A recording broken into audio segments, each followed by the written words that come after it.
Ito yung panahon na gagawa kami ng surprise na pag-visit sa nanay namin sa Cagayan de Oro. Yan yung mga kasabwat namin yan. Ayan, nanay ko yan, saka yung pamangkin ko yan, katabi na yan. Hindi niya alam na kami ay pupunta at uuwi sa bahay. Kaya yan, todo tanggi kung makauwi ba o hindi. Sige, siyang gusto niya pauwiin kami, pero sinabi kong hindi kami uuwi dahil wala kaming pera. Pagkaminsan, muntik-muntikan na kaming mahuli dyan dahil nagkakamali minsan ang tawagan namin. Pero hindi alam ng nanay na kami ay uuwi. Gagawin naming surprise ang pag-uwi namin. Sabay-sabay kaming lahat, ang kuya ko at ako at pamilya namin. Ito, hindi niya alam, pero yung pamangkin ko alam na. Tanging si nanay lang ang walang alam dito. Ayan, kausap ko siya, pero lagi niyang sinasabing uwi muna kami dahil matagal na hindi kami nakauwi. 20 years nang nakalipas, puro lang kami tawag-tawag ganun. Sa oras na yan, pag wala si nanay, nag-ano kami dyan kung ano ang plano namin. At yun nga, nabubuo na rin yung plano. Nauwi kami. Nakapag-book na kami ng ticket dyan pa uwi. At hindi namin sinasabi sa nanay. Kailangan surprise talaga ang nangyayari. Para ayan, pati yung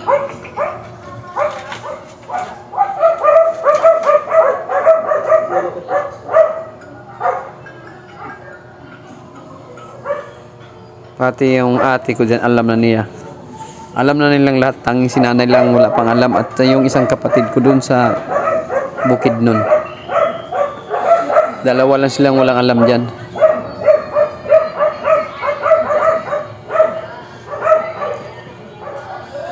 Tatawagan lang kami dyan pagkatuwing contact namin kung anong oras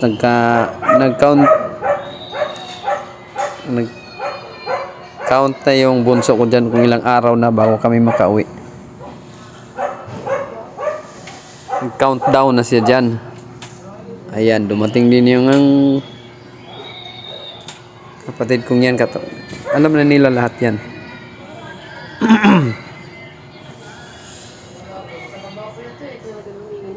Naunang umuwi ang kapatid ko niya yan. Galing Australia. Kausap kami dyan kung ano ang plano. Yung nanay walang kaalam-alam. Ayan, nakikita niya kami nag-uusap, pero hindi niya alam ano ang pinag-usapan namin.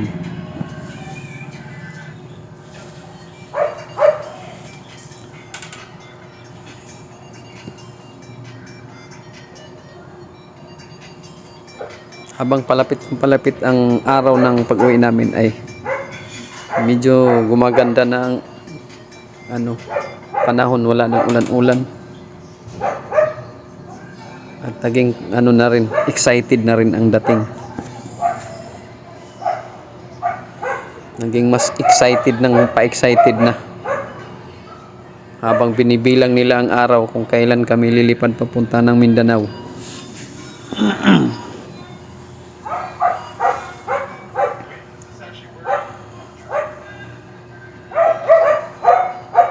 Binubuo namin ang plano dyan. Ayan ang nanay namin. Nakaupo lang. Tawa-tawa lang, pero walang alam sa aming gagawin.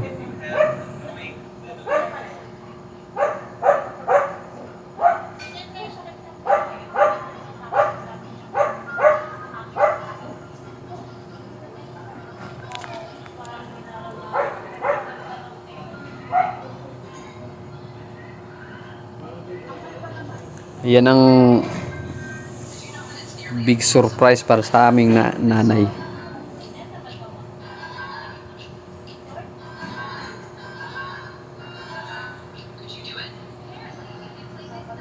Ang plano namin yan ay pag uwi ng bahay ay manaygon kami.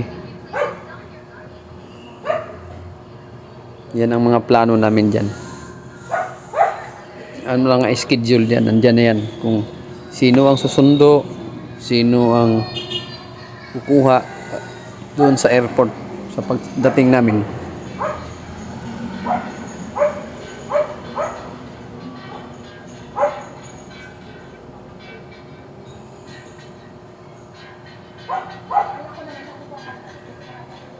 Planado na ang lahat dyan.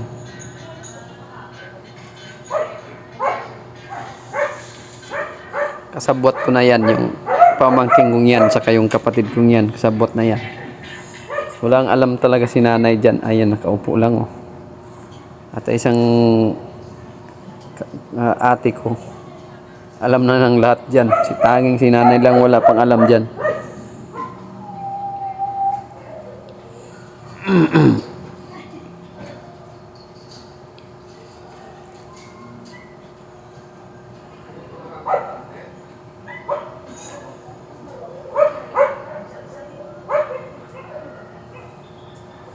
Pagka nandyan si nanay, ang pinag-usapan namin ay iba. Para hindi mahalata ng nanay na kami ay uuwi sa araw ng Pasko.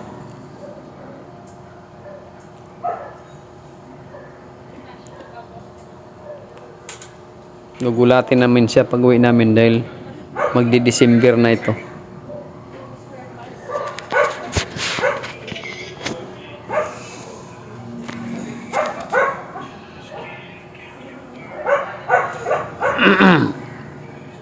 Yung nanay namin niya sa kaliwang yan, no?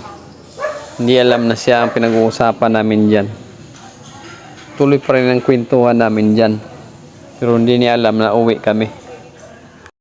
Tatawanan lang kami dyan. Kasi nga, ang plano namin ay gugulatin si nanay pagdating sa bahay.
Walang kaalam-alam si nanay dyan sa usapan namin. Ayan mga kasabot ko yan. Ayan. Itong nasa ay pamangkin ko, yung isa ate ko. Ang isa naman sa gilid ay yung ate ko rin isa.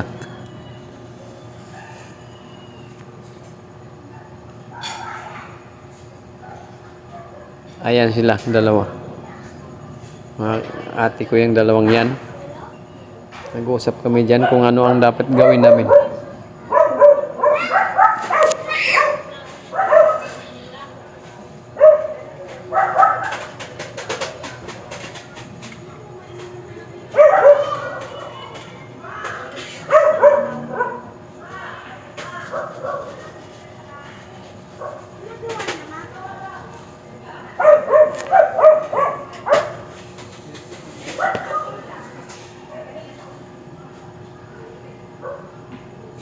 Yan, nagtatawanan kami dyan. Iba ka nga, ano kaya reaksyon ng nanay pagdating sa bahay.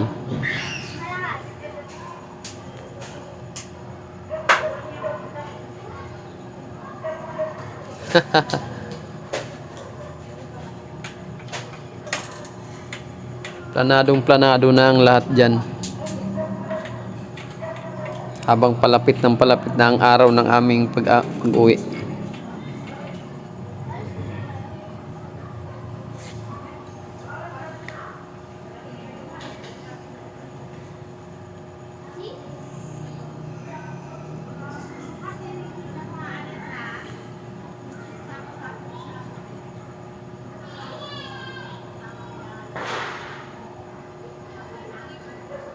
Lahat sila din nakakaalam na maliban lang sa dalawa. Yung kuya ko na sa bukid, sa Philips, at ito si nanay. Si nanay naman ay hindi na nila pinauwi sa Philips dahil mahina na rin ang nanay.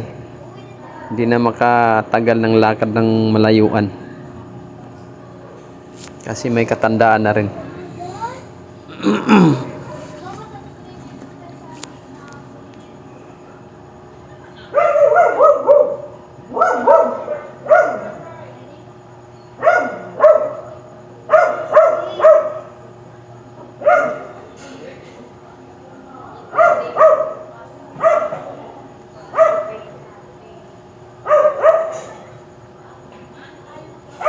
Planadong planado na ang lahat dyan.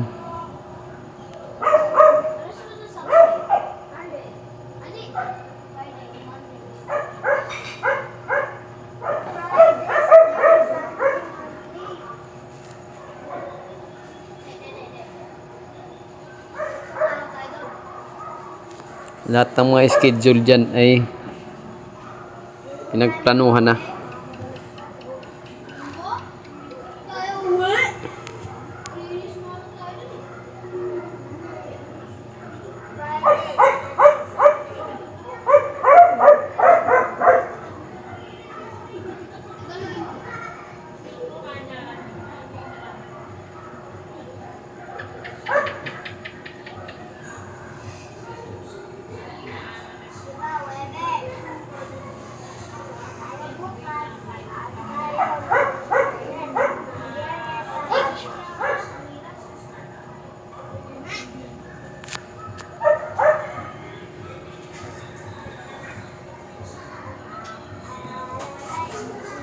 Tatawanan na kami dyan sa plano namin pagdating sa bahay.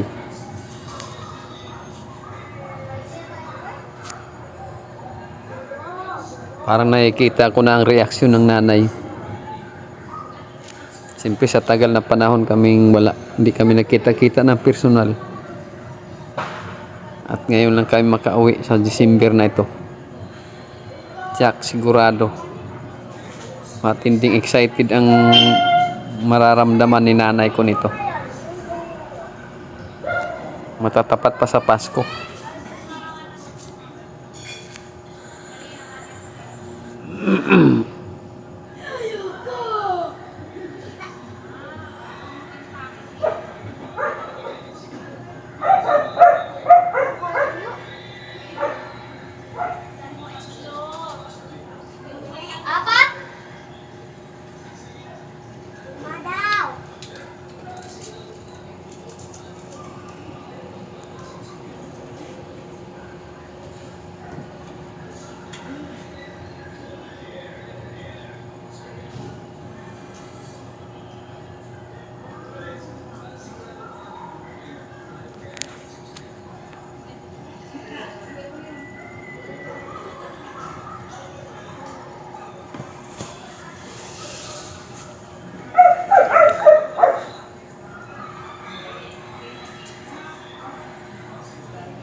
Diyan pa rin si nanay, nakinig lang si nanay dyan sa tabi nila. Pero hindi alam ni nanay na siya na pala ang pinag-usapan namin dyan.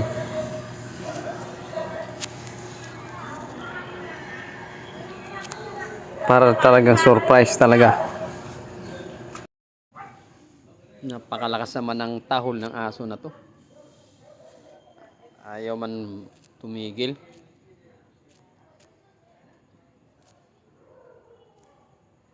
Wala itong sounds kasi nga screenshot lang ito. Screen recording lang. Hindi namin na ano yan na narinig yung pinag-usapan namin dyan. Ayan si nanay katabi niya.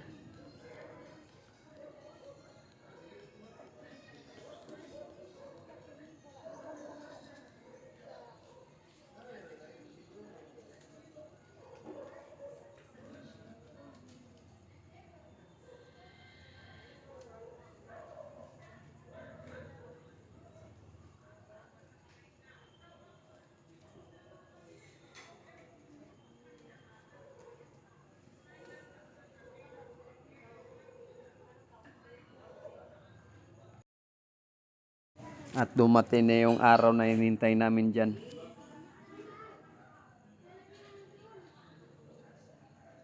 Sadyang yung panahon ay hindi natin mahawakan. Yan ay gugulong at gugulong na.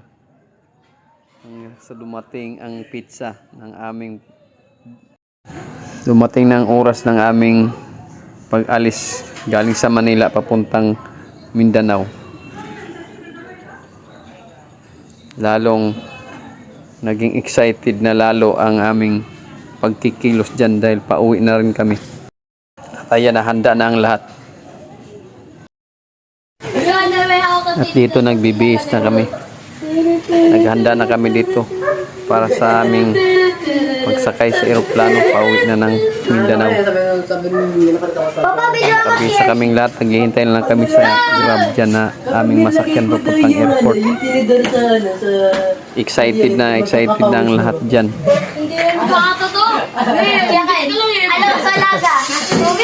Yung anak kong yan ay maiiwan dahil sa may pasok siya. Kailog na ito ate?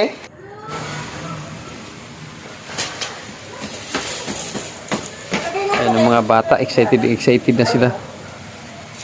Gusto na nila makikita ang lugar ng Mindanao. Ito na kami. Paalis na kami. Nandito na yung Grab na sasakyan namin. Sasakyan na dumating na. Ayun o. Yun na. Sasakyan namin sa amin. Ang pier. Airport pala. Ayan ang anak kong yan. Bye ate! Tada! Panganay kong anak. Ayan. Hi. Ayan. Ang kabila naman. Ayan. Sasakay na kami dyan. Papunta na kami ng airport niyan. Sobrang excited ng kaming lahat dyan na makauwi na. Oo nga. Kaya airplane ka nakigamit. Yan, malapit na kami dyan sa airport na yan. Cargo? Oo, kaya katong 3 mil akong tanaw na namin yung wala pa ilabot itong kuhan. Bagahe. Napakaganda pa ang panahon. Bali 60 kilos. Just ko 60 kilos. Ang pero gabi ang alis namin dyan. 600. 600 maaga kami dumating para kapagpahinga kami dyan sa airport na yan. 300 na ang kilo. Mahal na no? Oo. Ito siya. 20 kilo, 600 ra. Bayad. Napakaganda ang panahon dyan. 300 ang kilo, no? Mahal ka ito. Pero hindi namin pinaalam na sa nanay namin na para magdugos doon, kaya puro yun, no? hindi kami nag-video. Puro dito sir, kuhan siya. Hindi na malata. Sa lasang gigikuha ba? Sinagulan naman direct man, asukal. Oo. Talagang secret talaga. Ako, isang ulit ko nga, mamuhagay. Mailan man mo dili puro kay butang ni mo sa yuta. Oh, tubig nga. Oo. Bubo. Ito kay buwak, sa kuhan bakahoy ba? Malapit na kami dyan. Kung Duterte gidade oh. Oh, tinam mo, hindi mo kita tabangan no. Ayan, dumating na kami sa ano, Tabangan sa airport ng Malirong ito Pilipino, mga International reklamo. Airport.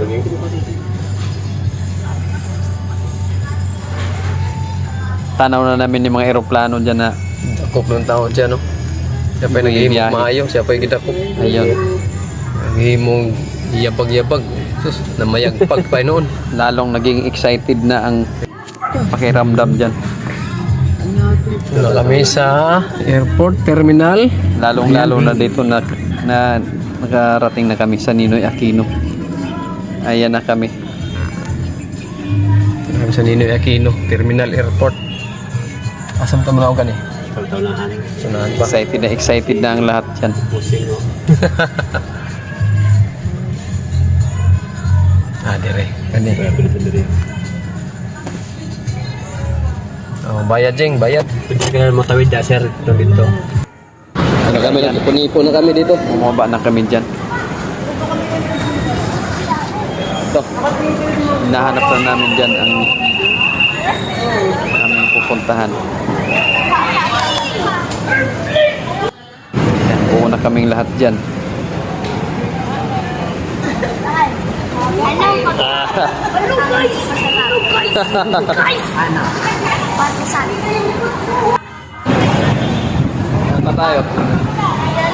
Chicken. Jollibee kasi pizza. Lahat na kami na rin kayo ito. Alam kami ito. Kaya. Sorry na ako kanina. Kanya terminal. Pero nag-joke ako sa kanya taon. Kami sa loob ng terminal. Dati ano, Pasok na kami sa loob ng airport. Hinahanap na namin yung eroplano na aming sasakyan at saka yung destination ng aming ruta. Saan kami pupunta? Sana tayo.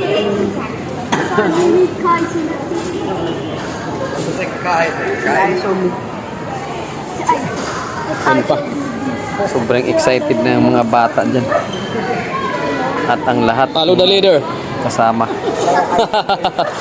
Yan, hinahanap na namin yung aming upuan dyan na ano, mapagpahingaan. Buti naalala ko ng cellphone. Ano guys, ano? Sa loob ng terminal, hinahanap namin yung upuan. Ako din. Tapos na. Ang dami rin palang pasahero dyan naghihintay dyan ng ano, eroplano na masakyan. Ano yun? Anong building? Dito pala makikita ang ruta mo at ang lugar na pupuntahan mo. Patimbang muna kami dito. Pati oras ng Oh, pagsakay mo nandito. kargo. At ang eroplano na yung sasakyan.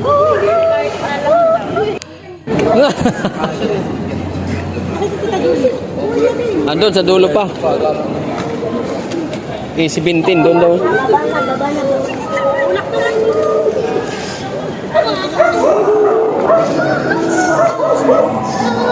Napakaingay naman itong mga aso dito.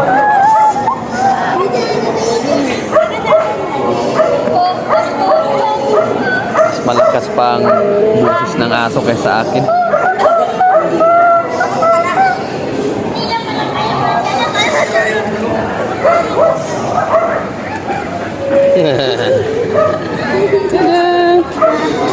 Dito naghahanap na kami kung saan yung aming flight.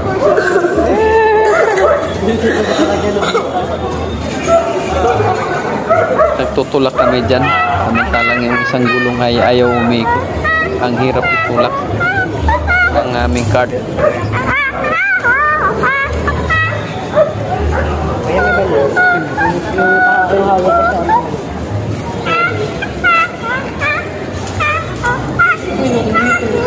I don't know.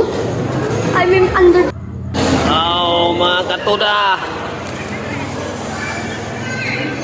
At dito nagpahinga na kami dito habang inihintay namin ng oras ng pagdating ng eroplano.